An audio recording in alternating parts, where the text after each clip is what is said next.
Hello friends, this is Shalini Srivastava. स्वागत है आपका टीचिंग लर्नर्स में। तो कैसे हैं आप लोग? उम्मीद है कि आप लोग बढ़िया होंगे और आपकी पढ़ाई अच्छी चल रही होगी। तो आज हमारी क्लास है भारतीय राष्ट्रीय आंदोलन की, जिसमें आपने देखा होगा पिछली क्लासेस हमने 5 क्लासेस पढ़ ली हैं। उसमें हमने लगभग आपका पूरा नरमवादी दल पढ़ लिया है और ये उग्रवादी चरण हम पढ़ रहे हैं। इसका ये लास्ट पार्ट है। 2 पार्ट हमने पढ़ लिया है बहुत अच्छे तरीके से। कुछ भी हमने इसमें नहीं छोड़ा है और बहुत ही डिटेल में पढ़ा है। ठीक है कि यहाँ से बाहर क्वेश्चन आपके नहीं बनेंगे। आप कोई भी क्वेश्चन सॉल्व करके देख लीजिए। कोई क्वेश्चन पेपर ले आइए जो भारतीय राष्ट्रीय आंदोलन से हैं, नरमवादी दल और नरमवादी चरण जो है और आपका ये गरम दल है, यहाँ से आपके एक भी क्वेश्चन बाहर नहीं जाएंगे। ठीक है, तो आज ये हमारा लास्ट पार्ट है। इसके बाद हम क्या पढ़ेंगे? गांधी युग पढ़ेंगे, जो 1919 से 1947 तक आएगा। और जो चीज़ें गांधी जी से संबंधित होंगी वो हम गांधी युग में ही पढ़ेंगे। ठीक है, तो चलिए हम स्टार्ट करते हैं क्लास को। तो पिछली क्लास ज़रूर देखिएगा, नहीं तो ये क्लास समझ में नहीं आएगी। और इससे पहले अगर आप हमारे चैनल पर नए हैं, ये चैनल को सब्सक्राइब नहीं किया है तो प्लीज़ सब्सक्राइब करें और ज़्यादा से ज़्यादा शेयर करें। चलिए देखिए, हमने पिछली क्लास में क्या पढ़ लिया था। हमने सूरत अधिवेशन और लखनऊ अधिवेशन और ये मॉन्टेग्यू चेम्सफोर्ड एक्ट, सारी चीज़ें हम पढ़ लिए थे हम लोगों ने। ठीक है, अब आज हम क्या पढ़ेंगे? आज हम पढ़ेंगे आपका यहाँ से 1913 से स्टार्ट करेंगे। ठीक है, और होम रूल लीग भी अभी लास्ट में पढ़ लेंगे। यानी कि जितनी भी उग्रवादी चरण की चीज़ें हैं, सारी चीज़ें बहुत अच्छे से पढ़ के फिर हम कल से क्या गांधी युग स्टार्ट करेंगे। तो सबसे पहले हम क्या देखते हैं कि गदर पार्टी या गदर आंदोलन। ठीक है, गदर पार्टी या गदर आंदोलन कब हुआ था? 1913 में। 1 नवंबर 1913 पूरी कंफर्म डेट है इसकी। 1 नवंबर 1913 याद रखिएगा, कंफर्म डेट आप ये पूछ लेता है कभी कभी। ठीक है, 1 नवंबर 1913 को कहाँ पर ये हुआ था? गदर पार्टी गदर आंदोलन कहाँ पर हुआ था? San Francisco. ये कहाँ पर है? अमेरिका में है। ठीक है, अमेरिका में है। और किसके द्वारा शुरू की गई थी? तो लाला हरदयाल के द्वारा शुरू की गई थी। ठीक है, तो सीधा सीधा गदर पार्टी में जितना इंपॉर्टेंट है चीज़ें हम जान लेते हैं कि गदर पार्टी जो है 1 नवंबर 1913 को इसकी स्थापना हुई थी, शुरू किया गया था। और सैन फ्रांसिस्को अमेरिका में। और किसने शुरू किया था? लाला हरदयाल ने। और इसके प्रमुख नेता कुछ थे। वह यहाँ से इतने क्वेश्चन नहीं पूछे जाते हैं, अगर कहीं पूछ लिया जाए तो आप बता सकते हैं। देखिए कुछ नाम है जो पूछे जाते हैं, जैसे प्रमुख नेता में रामचंद्र हो गया, बरकतुल्ला हो गया, ये नाम पूछा जाता है। रामदासपुरी और सोहन सिंह बखाना, ये नाम भी आपका पूछा जाता है। करतार सिंह सराभा और भाई परमानंद, भगवान सिंह और आदि, ये लगभग और भी नेता थे। तो गदर पार्टी के ये प्रमुख नेता थे, तो इनके बारे में है। थोड़ा सा देख लीजिएगा, याद रहेंगी चीज़ें तो ज़्यादा सही रहेगा। ठीक है, चलिए आगे हम क्या देखते हैं? प्रमुख नेता हमने देखा रामचंद्र, बरकतुल्ला, रामदासपुरी, सोहन सिंह भाखना, करतार सिंह सराभा, भाई परमानंद और भगवान सिंह। ठीक है, फिर आगे हम देखते हैं कि ये जो है गदर पार्टी जो है, गदर आंदोलन था, ये अन्य आंदोलन से थोड़ा सा अलग था। ठीक है, ये पूरी तरह से अलग था, थोड़ा सा नहीं कहेंगे, पूरी तरह से अलग था, क्योंकि इसमें जो है स्वतंत्रता प्राप्ति के लिए गुरिल्ला युद्ध नीति का उपयोग किया गया था। तो मोस्ट इंपॉर्टेंट पूछा जा सकता है कि भारतीय राष्ट्रीय किस आंदोलन में गुरिल्ला युद्ध तकनीक का प्रयोग किया गया था? तो गदर आंदोलन में किया गया था, याद रखेंगे हम। ठीक है, गदर आंदोलन में गा से गदर, गा से गुरिल्ला, तो इम्पॉर्टेंट है, याद रखिएगा। ये आपको हर बुक में नहीं मिलेगा। ठीक है, ये मेन टॉपिक है, मेन पॉइंट है आपका, ये हर बुक में आप नहीं पाएंगे, इसको आपको ढूंढना पड़ेगा।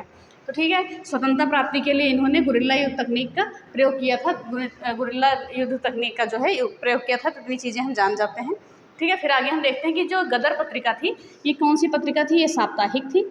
ठीक है, साप्ताहिक पत्रिका थी और ये इस आंदोलन के समय की क्या है? मुख्य पत्रिका थी। ठीक है, ये गदर आंदोलन के समय की क्या है? इस पार्टी की क्या थी? मुख्य पत्रिका थी। और इसका जो है पहला अंक किस में प्रकाशित हुआ था? उर्दू में। उसके बाद अन्य भाषाओं में प्रकाशित हुआ था। ठीक है, अन्य भाषाओं में। तो इतनी चीज़ें हो गई गदर पार्टी के बारे में, इससे ज़्यादा आपको कुछ नहीं जानना है। एक बार हम और रिवाइज कर देते हैं। ऊपर चीज़ें हमने रिवाइज कर दी थी, बस हम ये देख लेते हैं कि अन्य आंदोलन की अपेक्षा ये अलग था, क्योंकि इसमें स्वतंत्रता प्राप्ति के लिए गुरिल्ला युद्ध तकनीक का उपयोग किया गया था। और गदर पार्टी का साप्ताहिक पत्र था ये गदर पत्रिका। गदर पार्टी का मुख्य अंक था, ये मुख्य पत्र था। और इसका पहला अंक उर्दू में प्रकाशित हुआ था। उसके बाद क्या है? अन्य भाषा में हुआ था। ठीक है, उसके बाद आपका एक आता है कामागाटा मारू प्रकरण। ठीक है, कामागाटा मारू प्रकरण। ये कामागाटा मारू था क्या? ये एक पानी का जहाज़ था। ठीक है, ये क्या था? एक पानी का जहाज़ था।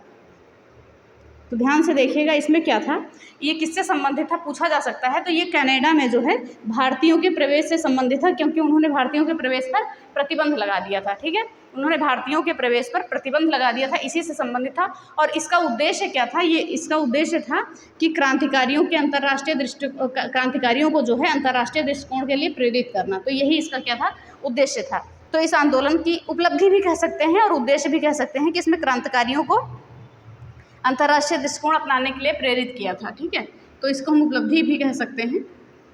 तो ये चीज़ें हैं। अब देखिए थोड़ी सी एक चीज़ और सुन लीजिए कि भारत के एक व्यापारी थे, इन व्यापारी का क्या नाम था, व्यापारी का नाम था गुरुदत्त सिंह। ठीक है, व्यापारी थे एक भारत के, ध्यान से देखिएगा, भारत के क्या थे, एक व्यापारी थे गुरुदत्त सिंह। अगर कभी नाम पूछा जाए गुरुदत्त सिंह, ये क्या हुए थे, इन्होंने 376 भारतीयों को लेकर ये कनाडा गए थे। ठीक है, 376 भारतीयों को लेकर कनाडा गए थे। कौन से जहाज़ से, ये कामागाटा मारू एक पानी का जहाज़ था, इस जहाज़ से। ठीक है, कामागाटा मारू पानी का जहाज़ था। ठीक है, और ये गए थे कनाडा, और वहाँ कनाडा में प्रतिबंध लग गया था, तो ये वहाँ नहीं पहुँच पाए थे। बस इतनी चीज़ें हैं, इसके बारे में इतनी चीज़ें आपको जानने की ज़रूरत नहीं है। और हाँ, ये सन हमने देखा नहीं, ये 1914 में ये प्रकरण हुआ था। ठीक है, चलिए आगे हम देखते हैं। तो ध्यान से देखिएगा, भारतीय मूल के व्यापारी गुरुदत्त सिंह ने कामागाटा मारू नामक एक पानी के जहाज़ को किराए पर लेकर दक्षिण पूर्वी एशिया के करीब 376 यात्रियों को बैठाकर वैंकूवर की ओर प्रस्थान किया, ताकि ये लोग वहाँ जाकर स्वतंत्र और सुखमय जीवन व्यतीत कर सकें। ठीक है, बाद में स्वतंत्रता संग्राम का हिस्सा बन सके। तो यही सारी चीज़ें थी, और इनको प्रवेश पर प्रतिबंध लग गया, यही सारी चीज़ें थी। बस आपको सिर्फ इतना याद रखना है कि ये किससे संबंधित है प्रकरण। अगर पूछा जाए ये कामागाटा मारू है क्या, तो ये एक पानी का जहाज़ था, और ये संबंधित किससे है ये प्रकरण, ये कनाडा में जो है भारतीयों के प्रवेश से संबंधित है। ठीक है, और इसमें मुख्य उपलब्धि क्या रही पूछा जाए तो क्रांतिकारियों के अंतर्राष्ट्रीय दृष्टिकोण को अपनाने के लिए प्रेरित किया गया इसमें। ठीक है, यही उपलब्धि रही। अब मुख्य आपका क्या आता है, लखनऊ समझौता। ठीक है, आपका मुख्य आता है लखनऊ समझौता। ध्यान से देखिएगा, हम लखनऊ समझौता की बात करें तो ये कब हुआ था, 1916 में हुआ था। लखनऊ समझौता बहुत ही ज़रूरी है, इंपॉर्टेंट है आपका, यहाँ से क्वेश्चन बनेंगे। और इसकी अध्यक्षता किसने की थी, अंबिका चरण मजूमदार ने। ठीक है, अंबिका चरण मजूमदार ने की थी, और उस समय वायसराय कौन था, चेम्सफोर्ड था। अब देखिए, ये जो लखनऊ समझौता है, ये मुख्य 2 घटनाओं पर आधारित है।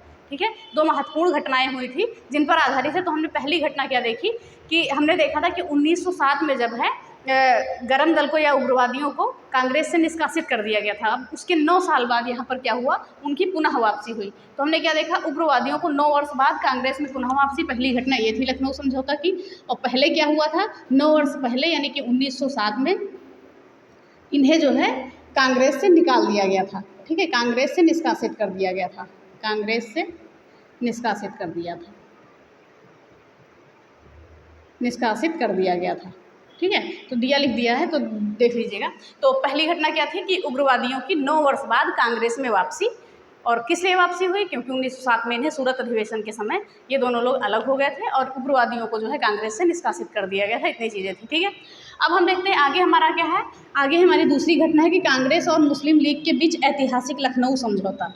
कांग्रेस और मुस्लिम लीग के बीच ऐतिहासिक लखनऊ समझौता। ये कांग्रेस और मुस्लिम लीग एक साथ हो गए थे, और ये घटना आपकी दिसंबर 1916 की है। ठीक है, दिसंबर 1916 की, तो इसको भी आप याद रखेंगे। वैसे आपका ईयर ही पूछा जाएगा, ये पूछा जाता है आपका क्वेश्चन कि किस समझौते में जो है मुस्लिम लीग और कांग्रेस एक हो गए थे। ठीक है, और गरम दल और नरम दल भी एक हो गए थे, ये भी चीज़ें पूछी जाती हैं। ठीक है, लेकिन कांग्रेस और मुस्लिम दल जो है एक हो गए थे। ठीक है, चलिए आगे हम बात करते हैं। और हम बात करें यहाँ पर जो है इन लोगों के मुस्लिम पृथक निर्वाचन की मांग को कांग्रेस ने स्वीकार कर लिया था। अब आप कहेंगे कि आपने पीछे भी पढ़ाया था कि मुस्लिम के पृथक निर्वाचन की मांग को स्वीकार किया गया था, तो वो अंग्रेजों के द्वारा स्वीकार किया गया था। लेकिन यहाँ कांग्रेस ने जो है मुस्लिम के पृथक निर्वाचन की मांग को स्वीकार कर लिया था। क्वेश्चन पूछा जाता है किस समझौते में या किस अधिवेशन में कांग्रेस ने मुस्लिम लीग के प्रथम निर्वाचन को स्वीकार किया था, तो वो हमारा हो गया लखनऊ अधिवेशन या लखनऊ समझौता। तो ये सारी चीज़ें हम याद रखेंगे। देखिए, और हम बात करेंगे कि ये जो था आपका हिंदू मुस्लिम एकता जो थी, हिंदू मुस्लिम एकता जो थी, ये कब तक बनी रही, ये असहयोग आंदोलन के ख़त्म होने तक बनी रही। ठीक है, उसके बाद जैसे असहयोग आंदोलन ख़त्म हुआ, फिर दोनों लोगों में दूरियां बढ़ गई। ठीक है, तो इतनी चीज़ें हम याद रखेंगे। तो अगर पूछा जाए कि इनकी एकता कब तक बनी रही, तो असहयोग आंदोलन के स्थगित होने तक बनी रही। स्थगित होने के बाद सारी चीज़ें अलग अलग हो गई। तो उम्मीद करते हैं इतनी चीज़ें समझ में आया होगा। फिर अगर पूछा जाए कि कांग्रेस और मुस्लिम लीग के एक होने का जो विरोध किया था वो किसने किया था, तो वो मदन मोहन मालवीय ने किया था। मोस्ट इंपॉर्टेंट क्वेश्चन कि जो है कांग्रेस और मुस्लिम लीग के एक होने का विरोध किया था मदन मोहन मालवीय ने। ठीक है, इतनी चीज़ें ज़रूर याद रखिएगा। और सरोजनी नायडू ने यहाँ पर हिंदू मुस्लिम एकता का दूत किसे कहा था, मोहम्मद अली जिन्ना को कहा था। मोहम्मद अली जिन्ना को पूछा जाता है क्वेश्चन कि हिंदू मुस्लिम एकता का दूत मोहम्मद अली जिन्ना को किसने कहा था? तो सरोजनी नायडू ने कहा था। इस समय मुस्लिम लीग की अध्यक्षता कौन कर रहा था, नेतृत्व कौन कर रहा था? मोहम्मद अली जिन्ना ही कर रहा था। देखिए पहले ये चीज़ें सारी कुछ सही थी, बाद में सारी चीज़ें गड़बड़ हुई। जिन्ना, मोहम्मद अली जिन्ना भी था, वो भी कोई अलग अपना बनाना नहीं चाह रहे थे, तो सारी चीज़ें एक ही थी, सबकी सब सही थे, लेकिन बाद में सारी चीज़ें अलग हुई। तो एक लाइन ध्यान से सुनिएगा कि जिन्ना के नेतृत्व वाली मुस्लिम लीग, ठीक है, जिन्ना के नेतृत्व वाली मुस्लिम लीग इस अवसर का उपयोग, ठीक है, इस अवसर का उपयोग यानी कि जो लखनऊ समझौता हुआ था, ये सारी चीज़ें हैं, इस अवसर का उपयोग संयुक्त हिंदू मुस्लिम मंच के माध्यम से, देखिए यहाँ पर संयुक्त हिंदू मुस्लिम मंच भी बन गया था, दोनों में एकता हो गई थी, अच्छी चीज़ें सारी चलने लगी थी, ठीक है। तो उपयोग संयुक्त हिंदू मुस्लिम मंच के माध्यम से संवैधानिक सुधारों के लिए दबाव बनाकर रखना चाहते थे। यहाँ पर दोनों चाहते थे कि हम थोड़ा संवैधानिक सुधारों के लिए अंग्रेज़ों पर दबाव बनाएं, बस यही सारी चीज़ें थी कि दोनों लोग मिलकर अंग्रेज़ों पर दबाव बनाना चाहते थे। इन्होंने अंग्रेज़ों को 19 स्मरण पत्र दिया था, उसमें बहुत सारी चीज़ें मांगी थी, तो वो सारी चीज़ें नहीं पूछी जाती हैं, तो ये सारी चीज़ें थी, ठीक है। तो उम्मीद करते हैं कि ये चीज़ आपको समझ में आई होगी। चलिए एक बार और हम रिपीट कर देते हैं बस, ठीक है, एक बार रिपीट कर देते हैं बस, ज़्यादा आपको जानने की ज़रूरत नहीं है। चलिए हम देखते हैं कि लखनऊ समझौता या लखनऊ अधिवेशन 1916 में हुआ था।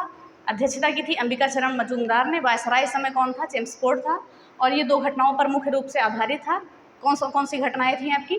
कि उग्रवादियों का 9 वर्ष के बाद कांग्रेस में प्रवेश, क्योंकि 9 वर्ष पहले यानी कि 1907 में इन्हें निष्कासित कर दिया गया था। किस अधिवेशन के समय? सूरत अधिवेशन के समय। फिर बात करेंगे दूसरा क्या है, हिंदू मुस्लिम एकता के बीच ऐतिहासिक लखनऊ समझौता, ठीक है, ये एक ऐतिहासिक समझौता था।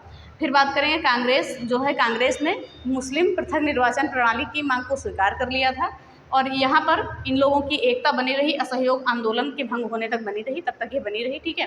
फिर असहयोग आंदोलन हम बाद में पढ़ेंगे, डिटेल में पढ़ेंगे बढ़िया से। और विरोध की बात करें इसकी, इस एकता की विरोध किसने की थी? तो मदन मोहन मालवीय ने की थी। कांग्रेस और मुस्लिम लीग के एक होने का विरोध किया था। और सरोजनी नायडू ने मोहम्मद अली जिन्ना को हिंदू मुस्लिम एकता का दूत कहा था। फिर जिन्ना के नेतृत्व वाली मुस्लिम लीग इस अवसर का उपयोग संयुक्त हिंदू मुस्लिम मंच के माध्यम से संवैधानिक सुधारों के लिए दबाव बनाकर रखना चाहती थी। तो ये हो गया आपका लखनऊ समझौता। इसके अलावा इसमें कुछ नहीं पूछा जाएगा। अगर पूछा जाए कि इन लोगों ने अंग्रेज़ों को कितना स्मरण पत्र दिया था, तो 19 स्मरण पत्र दिए थे, तो ये भी आप याद रखेंगे, ठीक है। 19 स्मरण पत्र दिए थे इस समझौते के अंतर्गत ब्रिटिश सरकार को। बहुत सारी चीज़ें मांग की थी। चलिए एक बार देख लीजिए कि ब्रिटिश सरकार ने भारत को अविलंब स्वशासन प्रदान करने के, प्रांतीय विधान परिषदों में भारतीयों की संख्या बढ़ाने तथा उन्हें अधिक से अधिक अधिकार प्रदान करने के बारे में सारी चीज़ें बात की थी। यही सारी चीज़ें थी, ठीक है। तो चलिए हम आते हैं अगली स्लाइड पे। अब आपका उग्रवादी में केवल होम रूल लीग बचा है, तो होम रूल लीग बहुत बढ़िया से हम पढ़ेंगे, तिलक जी का भी और एनी बेसेंट जी का भी, सारी चीज़ों को बहुत बेहतर तरीके से देखेंगे। तो इसको एक बार आप स्क्रीनशॉट ले लीजिए और ये अच्छे से आप लिखते रहेंगे साथ में, तो ज़्यादा अच्छा रहेगा। अब हम आते हैं उसको, बस हमारा आज उग्रवादी चरण आपका खत्म हो जाएगा। चलिए देख लेते हैं आगे।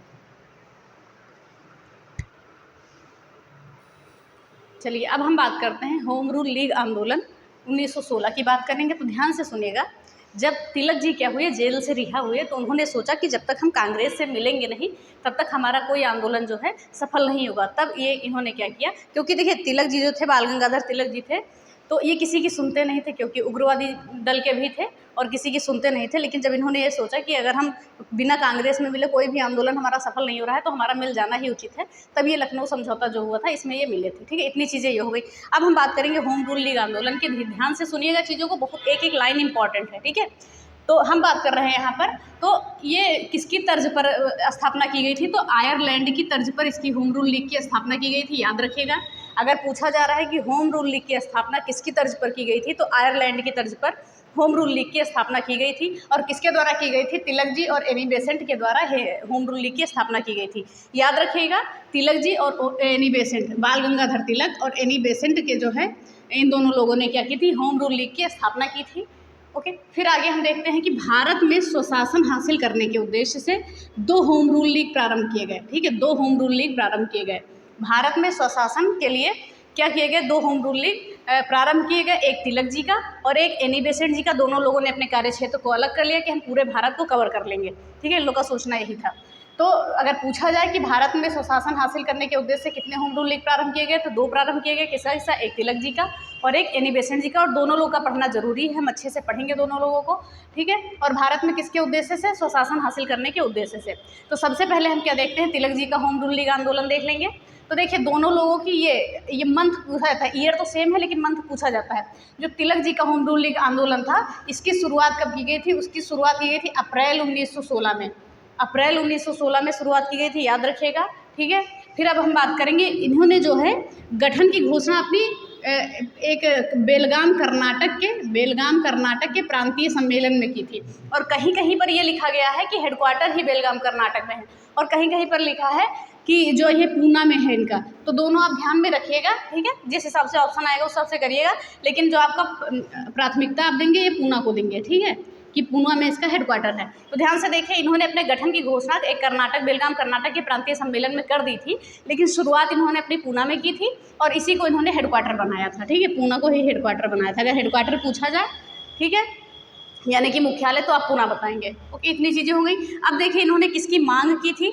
मांग इन्होंने की थी स्वराज, तीनों अलग अलग देखिएगा, स्वदेशी, ठीक है, भाषा में शिक्षा और भाषाई राज्यों के गठन की मांग की थी। मोस्ट इंपॉर्टेंट, ये पूछा भी गया है, सेम लाइन रिपीट की गई है कि किस आंदोलन की ये लाइनें हैं, किस आंदोलन में ये मांग की गई थी। तो स्वराज, स्वदेशी भाषा में शिक्षा और भाषाई राज्यों के गठन की मांग की गई थी। मोस्ट इंपॉर्टेंट, याद रखिएगा, ठीक है। फिर आगे हम बात करें, इनका क्षेत्र कौन सा था, कार्य क्षेत्र क्या क्या था इनका? महाराष्ट्र था, कर्नाटक था, मध्य प्रांत था और बरार था। तो इतने याद रखेंगे। और ये पहले व्यक्ति थे जिन्होंने स्वराज की मांग की थी, ठीक है। जो तिलक जी थे, बाल गंगाधर तिलक जी थे, ये पहले व्यक्ति थे जिन्होंने स्वराज की मांग की थी। और इन्होंने नारा कौन सा दिया था?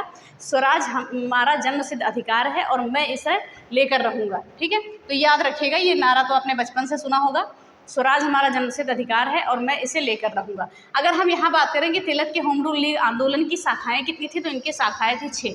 तो 6 शाखाएँ याद रखिएगा, ठीक है, 6 शाखाएँ हम याद रखेंगे। ओके, अब हम देखते हैं आगे क्या है कि इन्हें जो है वैलेंटाइन सिरोल ने क्या कहा था अपनी पुस्तक अर्नेस्ट इंडिया में? कहा था इन्हें भारतीय अशांति का जनक, ठीक है, कि भारत में अशांति फैलाने का काम यही करते हैं। वैलेंटाइन सिरोल ने अपनी पुस्तक अर्नेस्ट इंडिया में कहा था, ठीक है। बाकी तिलक जी के बारे में तो बहुत सारी चीज़ें हैं पढ़ने के लिए, तो आप मेरे टेलीग्राम चैनल को ज्वाइन करिएगा। तो दोनों लोग के बारे में, एनी बेसेंट और तिलक के बारे में जितनी सारी जानकारी है सारी एक पेज पर आपको दे दी जाएंगी और इसी PDF में ऐड कर दिए जाएंगे, ठीक है। तो अगर ज्वाइन करेंगे आप टेलीग्राम चैनल, तो उसी में सारी चीज़ें, अगर PDF में डालेंगे तो उसी में ज्वाइन करके डाल देंगे सारी चीज़ें। तो जैसे इसमें वो चीज़ें नहीं आई, इसमें देखिए जो चीज़ें थी वो हम 1916 से संबंधित ही लेकर चलेंगे, लेकिन अदर चीज़ें भी हैं जो पहले हुई बाद में हुई इन लोगों से संबंधित, तो वो सारी चीज़ें आपको उस पेज में मिल जाएंगी, तो आप उसको ज्वाइन कर लीजिएगा, ठीक है। टेलीग्राम ज्वाइन करिएगा, वहीं आपको मिल जाएगा। अगर हम बात करें यहाँ पर, और ये तिलक जी ने कौन कौन से महोत्सव चलाए? गणपति महोत्सव और शिवाजी महोत्सव, ये हमने आपको पहले भी कई बार बताया है। 1893 में गणपति महोत्सव और 1895 में शिवाजी महोत्सव चलाया है। और इनकी 2 पत्रिकाएं कौन कौन सी थी? मराठा और केसरी। मराठा किस में लिखी हुई थी? इंग्लिश में। और केसरी किस में लिखी हुई थी? मराठा में, ठीक है। और इनकी दो और रचनाएं हैं, गीता रहस्य और Arctic home of the Aryans, Arctic और होम ऑफ द आर्यंस, ठीक है। तो ये चीज़ें आपको जाननी जरूरी हैं। एक सेकंड, चलिए आगे देखते हैं। तो ये चीज़ें हो गई तिलक जी के बारे में। ध्यान से एक बार हम और रिपीट कर लेते हैं। शुरुआत अप्रैल 1916 में हुई और तिलक जी के आंदोलन की 6 शाखाएं थी। इन्होंने घोषणा की थी बेलगाम कर्नाटक में, लेकिन शुरुआत की पूना से और हेडक्वार्टर भी पूना है, ठीक है। इन्होंने मांग किसकी की? स्वराज, स्वदेशी भाषा में शिक्षा और भाषाई राज्यों के गठन की मांग की। और इनका कार्य क्षेत्र क्या था? महाराष्ट्र, कर्नाटक, मध्य प्रांत और बरार था। और ये प्रथम व्यक्ति थे जिन्होंने स्वराज की मांग की थी। इनका नारा क्या था? स्वराज हमारा जन्मसिद्ध अधिकार है और मैं इसे लेकर रहूँगा, ठीक है। और बात करें, वैलेंटाइन सिरोल ने अपनी पुस्तक अर्नेस्ट इंडिया में इन्हें भारतीय अशांति का दूत कहा था। इन्होंने गणपति महोत्सव और शिवाजी महोत्सव की शुरुआत की थी। मराठा और केसरी इनकी पत्रिका थी। गीता रहस्य इनकी रचना थी और Arctic home of the Aryans ये भी इनकी रचना थी। तो ये तिलक जी के बारे में सारी जानकारियाँ हो गई। और भी बहुत सारी जानकारी है लेकिन वो इससे संबंधित नहीं है, तो इसलिए बताने का कोई फ़ायदा नहीं। वो हम आपको अलग से बता देंगे या एक पर्टिकुलर एक व्यक्तित्व का लेके हम आपको करा देंगे, ठीक है। चलिए अब हम आगे देखते हैं। एक सेकेंड, हाँ, और एक बात और याद रखिएगा, तिलक जी ऐसे पहले लोकप्रिय नेता थे जो कभी कांग्रेस के अध्यक्ष नहीं बने। इन चीज़ों को याद रखिएगा। अब हम आते हैं दूसरा जो हमारा होम रूल लीग आंदोलन था, एनी बेसेंट जी का, उनके बारे में हम बात करते हैं। तो इनकी शुरुआत कब हुई थी? सितंबर 1916 से। दोनों याद रखिएगा, सितंबर और अप्रैल में तिलक जी और सितंबर में बेसेंट जी, एनी बेसेंट जी, ठीक है। और इनका हेडक्वार्टर कहाँ था? अडयार मद्रास में था, ये याद रखेंगे हम। और इनके आंदोलन की 200 शाखाएं थी। इनके आंदोलन की 6 शाखाएं थी, इनके आंदोलन की 200 शाखाएं थी। और होम रूल लीग आंदोलन जो एनी बेसेंट जी का था, तो इसमें सहयोगी कौन थे? ये जॉर्ज अरुडेल थे और रामास्वामी आयंगर। कहीं कहीं पर ये अय्यर भी लिखा होता है, तो इसको भी हम याद रखेंगे, ठीक है। कहीं कहीं पर अय्यर लिखा होता है, कहीं कहीं पर आयंगर लिखा होता है, दोनों चीज़ों को हम याद रखेंगे। और इन्होंने सचिव बनाया था वीपी वाडिया को, तो ये सारी चीज़ें आपके लिए ज़रूरी हैं, याद रखेंगे हम। अब बात करें तो ये इनके बारे में बस इतनी ही चीज़ें हैं, ठीक है। जो एनी बेसेंट जी के हैं होम रूल लीग आंदोलन के बारे में इतनी ही बातें हैं, और एक्स्ट्रा चीज़ें हैं वो हम आपको बता रहे हैं, तो ध्यान से देखिएगा।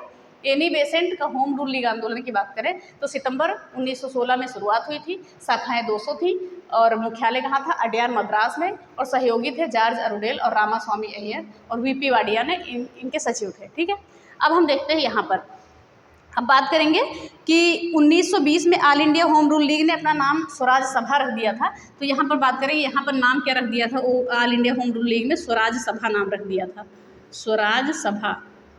तो अभी हम इसको आगे चर्चा करेंगे आपके बारे में, ठीक। चलिए अब हम बात करें एनी बेसेंट के बारे में बात करेंगे। तो ये कहाँ की थी? आयरलैंड की थी, और ये थियोसॉफिकल सोसाइटी की सदस्य बनकर भारत आई थी। अगर पूछा जाए तो हम क्या कहेंगे कि आयरलैंड की थी ये, थियोसॉफिकल सोसाइटी की सदस्य बनकर भारत आई थी। और जो इन्होंने जो है फेबियन आंदोलन के प्रस्तावक भी थी, फेबियन आंदोलन की प्रस्तावक भी थी। इनके बारे में बहुत सारी चीज़ें हैं, वो सारी चीज़ें आप पढ़ लीजिएगा उसी में। अब बात करिए 1917 में जब इनको गिरफ्तार किया गया था, इन्हें एनी बेसेंट जी को, तो एस सुब्रह्मण्यम ने अपनी सर की उपाधि त्याग दी थी, ये भी याद रखेंगे। और उनके कुछ समाचार पत्र हैं, कौन कौन से हैं? न्यू इंडिया और कॉमनवेल्थ। और एक चीज़ और याद रखिएगा, सन 1917 में, ध्यान से देखिएगा, सन 1917 में तिलक जी के प्रस्ताव पर इन्हें कांग्रेस का अध्यक्ष बनाया गया था, ये भी याद रखेंगे। प्रस्ताव पर एनी बेसेंट जी को कांग्रेस का अध्यक्ष बनाया गया था। मोस्ट इंपॉर्टेंट क्वेश्चन, कांग्रेस का अध्यक्ष बनाया गया था। और ये क्या थी? पहली महिला कांग्रेस अध्यक्ष थी। इतनी चीज़ें आप याद रखेंगे। तो 1917 में तिलक जी के प्रस्ताव पर कांग्रेस का एनी बेसेंट जी को अध्यक्ष बनाया गया था, और ये कांग्रेस की पहली महिला अध्यक्ष थी, याद रखेंगे। तो इतनी चीज़ें हो गई इनके बारे में। तो उम्मीद करते हैं कि आपको समझ में आया होगा। 1917 में गिरफ्तारी हुई, एस सुब्रह्मण्यम ने जो है अपनी सर की उपाधि त्याग दी, फेबियन आंदोलन की प्रस्तावक थी, थियोसॉफिकल सोसाइटी के अंतर्गत भारत आई थी, आयरलैंड की थी, और समाचार पत्र इनकी थी न्यू इंडिया और कॉमनवेल्थ, ठीक है। अब हम आगे देखते हैं, सन 1920 की बात करें अगर हम, तो सन 1920 में क्या हुआ था? ये all India home rule league आंदोलन का नाम बदलकर क्या रख दिया गया था? स्वराज सभा रख दिया गया था, ध्यान से सुनिएगा। और इसके अध्यक्ष किसे बनाया गया था? गांधी जी बन गए थे। होम रूल लीग आंदोलन के अध्यक्ष गांधी जी 1920 में बन गए थे, यानी स्वराज सभा नाम रख दिया गया था। और गांधी जी ने इसे क्या किया था? भारतीय राष्ट्रीय कांग्रेस में मिला दिया था, याद रखेंगे। अगर पूछा जाए होम रूल लीग आंदोलन को भारतीय राष्ट्रीय कांग्रेस में मिलाने का कार्य किसने किया था? तो गांधी जी ने किया था। और अध्यक्ष कब ये बनाए गए थे इस आंदोलन के? तो 1920 में। तो गांधी जी के बारे में इतनी बातें हो गई। अब हम बात करेंगे थोड़ा बिहार के परिप्रेक्ष्य में होम रूल लीग के बारे में बात करेंगे।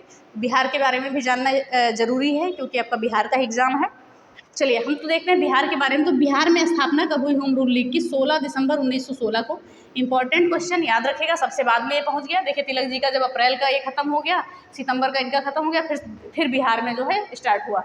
तो 16 दिसंबर 1916 को जो है बिहार में कहाँ पर? बांकीपुर पटना में। अगर पूछा जाए तो बांकीपुर पटना में इसकी स्थापना हुई होम रूल लीग की। मोस्ट इंपॉर्टेंट है, बिहार के परिप्रेक्ष्य में जरूर याद रखिएगा, ठीक है। 16 दिसंबर 1916 को बांकीपुर पटना में होम रूल लीग आंदोलन की स्थापना हुई। कहाँ पर? बिहार में हुई। और अध्यक्षता इसकी की थी मजहर उल हक ने, कई बार पूछा गया है, ठीक है, मजहर उल हक ने। और इसके उपाध्यक्ष कौन थे? उपाध्यक्ष थे सरफराज हुसैन और पूर्णेंदु नारायण सिन्हा। सरफराज हुसैन और पूर्णेंदु नारायण सिन्हा क्या थे? इसके आपके उपाध्यक्ष थे। तो बस इतनी चीज़ें हैं। अगर बात किया जाए कि जिन्ना को होम रूल लीग आंदोलन में किसने शामिल किया था, तो एनी बेसेंट ने ही शामिल किया था। तो याद रखेंगे, जिन्ना को होम रूल लीग आंदोलन में किसने शामिल किया था? जिन्ना को होम रूल लीग मूवमेंट, ठीक है, में किसने शामिल किया था? में शामिल किया था एनी बेसेंट ने। याद, ये भी चीज़ याद रखेगा, शामिल किया बेसेंट ने, ठीक है। ठीक है। तो इतनी चीज़ें आपके लिए इंपॉर्टेंट होगी। तो ये आपका होम रूलिंग आंदोलन खत्म हो गया। एक बार हम बिहार के बारे में और जान लेते हैं। 16 दिसंबर 1916 को बांकीपुर पटना में स्थापना हुई। अध्यक्षता की थी मजहर उल हक ने और उपाध्यक्ष बने थे सरफराज हुसैन और पूर्णेंदु नारायण सिन्हा ने। और लास्ट लाइन हमने बताई है कि जिन्ना को अगर होम रूलिंग आंदोलन में किसने शामिल किया, ऐसा क्वेश्चन पूछाता है तो जिन्ना को शामिल किया था किसने, एनी बेसेंट जी ने। ठीक है। तो बस इतनी चीज़ें हो गई, बस इसके बारे में आपको और कुछ नहीं जानना है, यहीं से आपके क्वेश्चन बनेंगे। तो आज हमारा क्या होता है, उग्रवादी चरण पूरा खत्म हो गया। अब उग्रवादी चरण में आपका कुछ भी नहीं बचा है। अब हम गांधी युग पे आएंगे। देखिए गांधी युग की, अब हमने आपसे कहा था जैसे 1916 के बाद से 19 से 19 लिखवाया था ना हमने, 1905 से 1919। तो बात ये है, देखिए कहीं कहीं पर आपको 1914 ही लिखा मिलता है, क्योंकि 1914 लिखा इसलिए मिलता है कि जो ये आपका कौन सा था चरण था, 1905 से लेकर 1914 कहीं कहीं आपका उग्रवादी चरण लिखा मिलता है, क्योंकि 1915 में गांधी जी आ गए थे। उसके बाद ये कहा जाता है कि सारा गांधी युग हो गया था। तो हमने आपको 1916 तक पढ़ा है, इसके बाद हम गांधी युग पढ़ेंगे और गांधी जी से संबंधित सारी चीज़ें हम देख लेंगे, सारे आंदोलन देख लेंगे, सारी चीज़ों को देख लेंगे। तो चलिए ये इसी के साथ ही क्लास खत्म होती है। उम्मीद करते हैं कि वीडियो पसंद आई होगी। तो देखिए इसकी पीडीएफ देखिए मुझे डालनी पड़ेगी, क्योंकि इसमें कुछ चीज़ें और ऐड करनी है, वो आप देख लीजिएगा। पेज वाइज हम पूरी चीज़ों को कवर कर देंगे, ठीक है, कि बेसेंट के बारे में, या हम छोड़िए इसको पीडीएफ में नहीं देंगे, आपको एक पर्टिकुलर व्यक्तित्व का अलग अलग से करवा देंगे, तो उसमें चीज़ें हो जाएंगी। जितने भी महान व्यक्तित्व रहे हैं उनके बारे में हम एक वीडियो अलग से बना देंगे, तो उनको देख लीजिएगा, कोई दिक्कत नहीं है। और इसको आप अच्छे से नोट करिए, अगर पीडीएफ की ज़रूरत होगी तो कमेंट करिएगा। तो अगर आप हमारे टेलीग्राम चैनल को ज्वाइन कर सकते हैं तो ज्वाइन कर सकते हैं, teaching learners by Shalini Srivastava, teaching learners by Shalini Srivastava, और लिंक आपको डिस्क्रिप्शन में मिल जाएगी। और कल से हमने करंट अफेयर्स आपका स्टार्ट कर दिया है, बिहार स्पेशल करंट अफेयर्स, केवल बिहार का, और बहुत अच्छे तरीके से हम करंट अफेयर्स पढ़ रहे हैं। वहाँ से आपका एक भी क्वेश्चन बाहर नहीं जाएगा अगर बिहार से आपका पूछा जा रहा है, ठीक है। इसके साथ हम बिहार स्पेशल भी हमने पढ़ा है, बिहार ज्योग्राफी हम पढ़ चुके हैं, बिहार इकोनॉमिक्स पढ़ चुके हैं। अगर आप उस पर अपना सपोर्ट देते हैं तो वो वीडियो आगे कंटिन्यू होगी। और ये भारतीय राष्ट्रीय आंदोलन तो आपकी चली ही रही है। अगर आप चैनल पर जाएंगे तो जीएस की भी बहुत सारी वीडियोज़ पड़ी हुई हैं। चलिए इसी के साथ वीडियो खत्म करते हैं। धन्यवाद, जय हिंद।